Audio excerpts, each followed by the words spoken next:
Então nós acreditamos, como protestantes, nessa primeira tradição, que é o Novo Testamento, e aí tem algumas coisas bem curiosas que nós precisamos entender. E aí eu quero dar para vocês alguns exemplos aqui, baseado em literatura da Paulus Patrística, coleção fantástica. Essa coleção toda está aqui em cima, todos os livros que foram publicados estão aqui. Eu sou fã desse texto. E nós temos no volume 1, tá?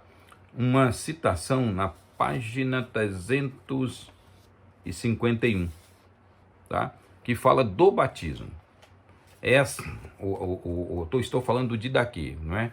O livro Didaquê, mencionado, tá? Mencionado por Eusébio de Cesareia, tá? Mencionado por Eusébio de Cesareia, o grande historiador Eusébio de Cesareia, tá? Aqui é o volume 15. O Didaquê, aonde ele põe, no capítulo 25.4, entre os apócrifos, oponham-se o livro dos Atos de Paulo, a obra intitulada O Pastor, que é o pastor de Hermas, o Apocalipse de Pedro, além disso a carta atribuída a Barnabé, o escrito chamado A Doutrina dos Apóstolos. O livro chamado A Doutrina dos Apóstolos é esse Didaquê que vem nesse volume. E aí ele diz: depois, como já disse, o Apocalipse de João se parecer bem. Alguns, conforme já declarei, o rejeitam, mas outros o inserem entre os livros recebidos.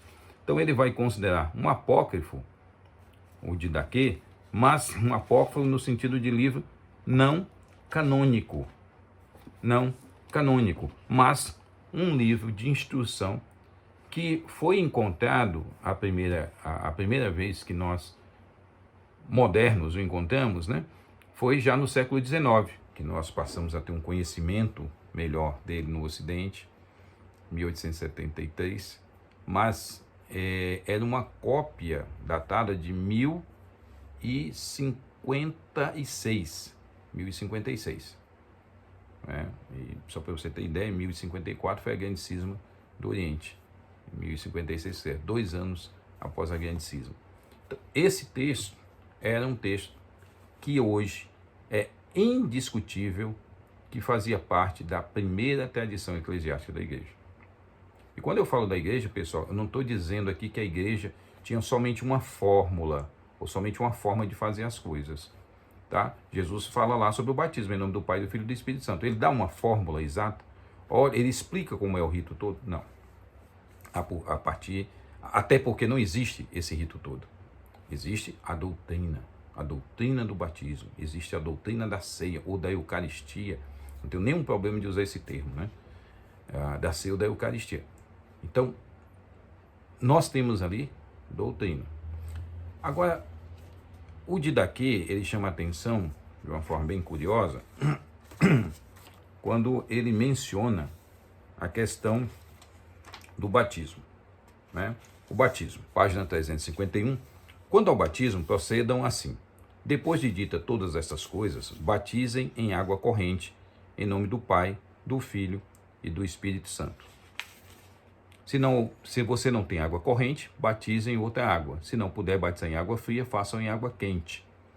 Na falta de uma e outra, derrame 3 vezes a água sobre a cabeça, em nome do Pai, do Filho e do Espírito Santo. Antes do batismo, tanto aquele que batiza como aquele que vai ser batizado, e se outros puderem também, ou seja, a igreja, observem o jejum. Aquele que vai ser batizado, você deverá ordenar jejum de 1 ou 2 dias. Ou seja, essa interpretação que a gente vê no Didaquê, dessa primeira comunidade, essa interpretação está muito próxima daquilo que nós encontramos nos evangelhos. Está muito próxima. Por quê? Por que ela está muito próxima? Porque simplesmente esta tradição admite, né? Admite esse batismo e não admite nessa ideia o batismo de crianças. Até porque tinha que fazer um jejum de 1 ou 2 dias. Isso era a orientação, é que antes do batismo. Ou seja, olha como essa iniciação da fé, que é o batismo, iniciação da fé. Você que se diz cristão e não se batizou, você não é cristão. O batismo é iniciação da fé cristã, tá certo? Ah, eu sou cristão, mas não me batizei. Você não é cristão, me desculpe. Se você não se batizou porque você não teve condições, é uma coisa. Se você não se batiza porque você não quer se batizar ainda, você não é um cristão. Então temos que entender isso de uma forma bem clara. O batismo é uma ordenança. No livro do Altaner e do Stuyber, o Pateologia, que vocês já conhecem, um guia maravilhoso das obras, né, e um resumo das ideias centrais da pateologia, ou seja, dos pais, da tradição. Na página 95, quando ele fala antigos símbolos batismais, ele diz: os primeiros símbolos de profissão de fé, no sentido mais estrito, com toda certeza autênticos e datados da metade do século II, originaram-se do mandamento do Senhor acerca do batismo em nome da Santíssima Trindade. Mateus 28, 19. Como nós vimos aqui no Didaquê, que é datado, tem uma discussão muito grande, mas entre o ano 70 e 120, sendo que a maioria dos intérpretes entendem ali por volta no ano 80 e 90. Alguns dizem, mas deve ser do outro século porque não faz referência a nenhum texto neotestamentário, ele não cita o Novo Testamento. Mas a grande questão é, ele não cita o Novo Testamento dos textos, mas cita as ideias. Então ele está embasado em textos da primeira tradição, textos dessa primeira tradição, que eram textos inspirados, ou canônicos, que são os textos do Novo Testamento, que católicos, ortodoxos e protestantes admitem. Toda a discussão que a gente tenha, esses três são confissões aí que se dividem tanto, não é? E tão múltiplas. Essas três confissões, todas elas admitem a primeira tradição apostólica, que é o Novo Testamento, fruto da primeira tradição. Põe isso na sua cabeça. A gente tem que buscar a tradição, restaurar a tradição. Então vamos para o Novo Testamento, que é fruto da primeira tradição, que é a tradição apostólica. Mas ele vai mencionar esses símbolos já no segundo século, e ele diz: consistia em 3 perguntas de quem batizava em conformidade com a ordem de batizar, às quais o batizado deveria responder: creio. Então tinha perguntas e ele tinha que dizer: creio, tá certo? Perguntas. 3 perguntas ele vai mencionar. Daí provém a forma interrogatória dos símbolos batismais e não a enunciativa. Agora, imagina, e aí ele vai citar Justino, Apologista, Tertuliano, Batismo, Praxeas, Hipólito, Dionísio, enfim, ele vai citar várias obras que vão nesse caminho, que vão nessa mesma direção, mostrando que estas primeiras comunidades batizavam adultos, porque tinham que responder perguntas. Que essa primeira comunidade batizava por imersão e que muitas vezes não havia como eu poderia dizer, uma regra bem clara sobre algumas dessas questões. Olha a celebração eucarística mencionada no Didaquê. Celebrem a Eucaristia deste modo. Digam primeiro sobre o cálice: nós te agradecemos, Pai nosso, por causa da santa vinha do teu servo Davi, que nos revelastes por meio do teu servo Jesus. A ti a glória para sempre. Depois digam sobre o pão partido: nós te agradecemos, Pai nosso, por causa da vida e do conhecimento que nos revelaste por meio do teu servo Jesus. A ti a glória para sempre. Do mesmo modo como este pão partido tinha sido semeado sobre as colinas e depois recolhido para se tornar um, assim também a tua igreja seja reunida desde os confins da terra no teu reino, porque tu é a glória e o poder por meio de Jesus Cristo para sempre.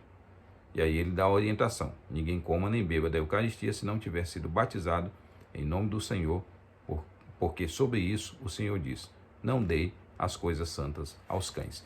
E aí, na nota, isso aqui o Didaquê, da patrística, da coleção patrística dos padres apostólicos aqui, volume 1, página 353. Na nota de rodapé diz assim: a Eucaristia aqui mencionada diverge bastante do rito eucarístico que hoje conhecemos. Talvez não existisse uma fórmula fixa de celebração. O texto deixa claro que a Eucaristia era celebrada dentro de uma refeição comum, que podia ser participada unicamente pelos batizados. E aí? Mas não existe um culto, mas uma missa. E aí eu tenho, dentro da celebração daquilo que os protestantes chamam de ceia, eu tenho a Eucaristia. E eu não tenho nenhum problema de usar o termo Eucaristia, tá? Se você é protestante e usa o termo Eucaristia, tá tranquilo, tá bíblico, né? Mas a grande questão é, por que se apegar a uma tradição quando esta tradição diverge de tradições anteriores? Ou por que simplesmente fazer com que até essa tradição se torne uma regra indiscutível por causa de dogmas da Igreja Romana?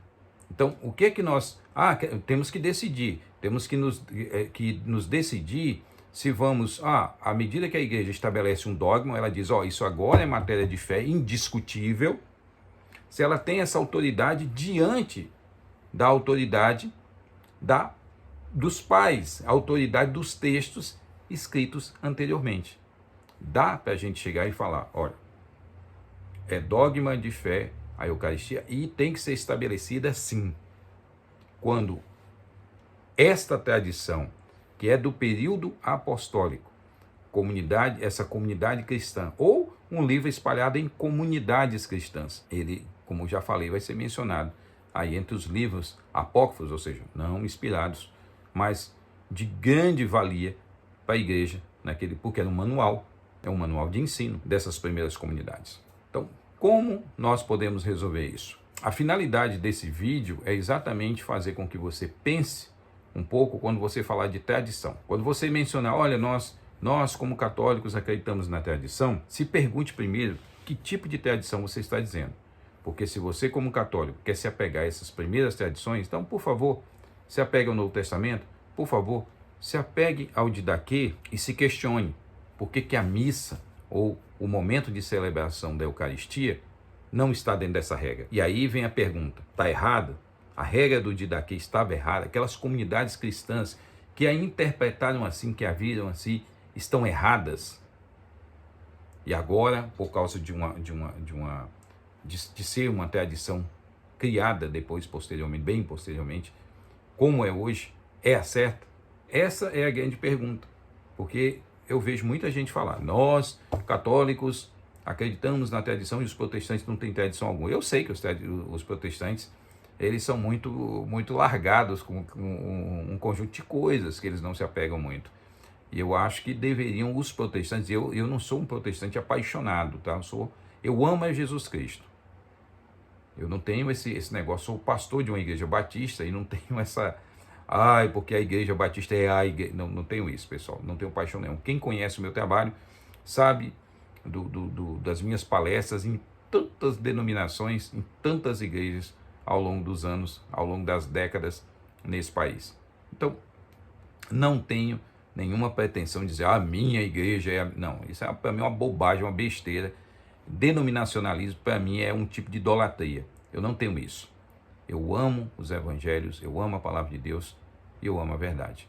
Por isso que eu leio. E às vezes algumas pessoas dizem, né? Criticam, porque os protestantes só leem livros protestantes para criticar o catolicismo. Eu leio, se você for procurar aqui livros nessa área, na minha biblioteca, que essa biblioteca está aqui atrás, você está vendo, você vai ver que a maioria dos livros que eu tenho nessa área são livros publicados por editoras católicas.